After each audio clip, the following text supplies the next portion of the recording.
the mirror there. I will give away the £6.8 million lot. Lottery. I'll tell you the story. This is a granny. Jackpot Joan is Britain's most jackpot Joan. It's odd, she's called Jackpot Joan. No, there we go. She's called Joan Jackpot. Saturday's 73-year-old winner will give it all to her family and charity. Doesn't need the money. Doesn't need it. Because she's independently very wealthy. Massive trust fund. No, it's not at all. It's just a generous woman. OK, thank you very much for holding that paper. Rather beautifully, Adrian. Thank you very much. Callow is holding the Star. His choice of morning paper went straight for it. Twins on the way for gay lovers. 2 gay British millionaires have paid £200,000 to buy surrogate twins from a woman in America. Can we have a sort of reaction that suggests... Can we have a reaction from the floor that sort of suggests no real opinion? Yeah, that's about right. It's the one you do most naturally. Yeah, come on then if you want some. Seriously, I'll take you all on. Don't bother me. Don't bother me. Call what you want. Bring your lunch. Whoops. Hey, that's calm. That was the draft from the back door. Express. Trapped inside my body for 30 years. Tell me about it. A man... Sorry, tell Matt Mills about it. OK, here you go. Hey! Have you had on? A man who lived with the mind of a child for 30 years wakes up after doctors take him off the medication prescribed for his perceived difficulties. So he had, I don't know what it exactly was, but he had something that they medicated him years ago when he was just a kid. And it's, you know, all the time he thought he was sort of simple. It turns out it just changed the medication and he's absolutely fine. You see, pill popping, medication, you know, it bothers me. Yeah. You know, there's what's wrong with you, this is the stuff you need to take for it.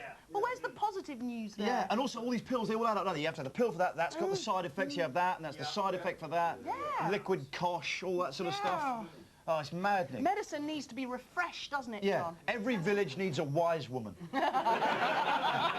Just busily mixing tinctures. Burn the witch! From woad and rat. I think you're right, though. I do, though. A wise woman in every village. No doctors or vicars. Yeah, just lots of wise women with warts. Yeah. Yes. And a big stack of nettles. I'm going to do that. Yeah. I'm going to finish this job and then I'm going to do that. Yeah, become a wise woman. Yeah. In a village in Gloucestershire. With my own caravan and a donkey. Yes. Yeah. And a big patch of nettles. Yeah. Don't go near my nettles. OK, so those were the headlines very briefly. Well, you needn't clap the headlines, that's a bit excessive, but I'm going to get in there. Right in there, getting right in there. OK, a randy couple... What? That's that story. No, a randy couple caused traffic jams when they had sex on the central reservation of the road in front of the US Embassy in Brussels. What a horny spot, though. I couldn't believe my eyes, said one passerby. I had to use binoculars to make sure.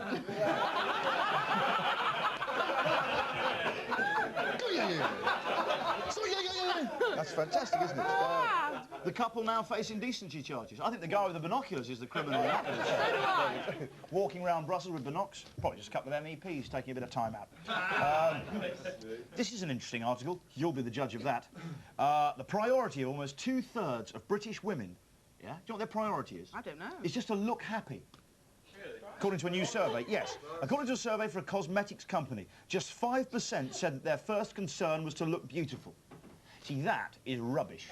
Because if women just wanted to look happy, then they'd just do makeup like clowns. Wouldn't they? They'd all be bumbling around, they'd just go like that with a huge smile on their faces. Shoes that long, instead of a Malola Blahny kind of big, nice, sexy stilettos, they have shoes that long. They just blunder around in those big waistband things, but they don't do it. So that's a wrong survey. Also, interestingly, do you know low fat is linked to depression? Is it? Yeah. Researchers have found that low cholesterol is so closely linked with depression that it may be a good screening test. Does that interest anyone here? Yeah. It's of interest that actually if you're thin and you've got low... Oh, it actually doesn't follow because I've got quite high cholesterol despite being quite a bony kind of chap. Whoops. OK, here we go. BBC adopting the language of porn, says Toynbee. Oh. Yeah, I'm afraid so. The BBC has been accused of adopting the language of the porn business. Yeah. In an attack by Polly Toynbee. Yeah. I don't know why. Whenever I say porn, I always go straight into German. It's actually, I find German quite a sexy language, though. Thanks. Okay, in an attack by Polly Toynbee, its former social affairs editor, writing in the Radio Times, she said the corporations had stopped passing off cheap titillation as serious investigation. I don't think the BBC uses the language of porn. What do you think? It seems to me, if you read it, it's quite straight-laced. You never get someone really milking it up, sort of going, let's go down under for some more action with our neighbours. Or you never get the Lottery Live saying, there's some guaranteed rollover action. Make some of those balls drop. And tonight, at 10:20 on BBC Two, there is Tales of Tools. Yes.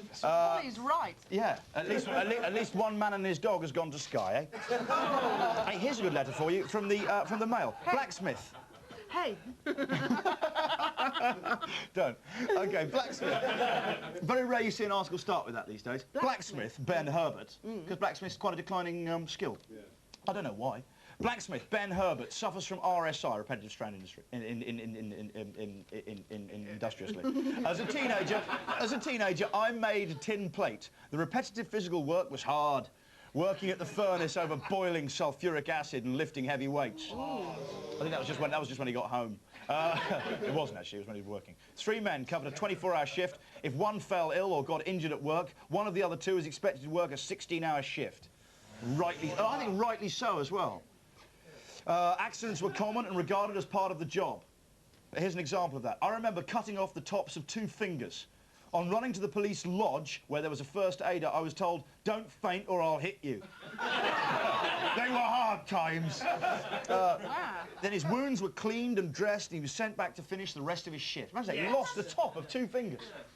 Here they fill in an accident book, and you get the day off work. Pathetic. It sickens me to read of modern workers claiming large amounts of money for so-called RSI. They don't know what hard work is.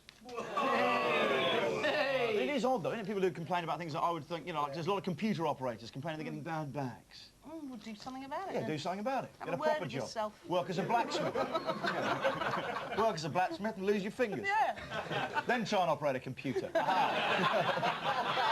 See, able to reach radical problems, radical solutions. Yeah. Never get that escape button. Okay.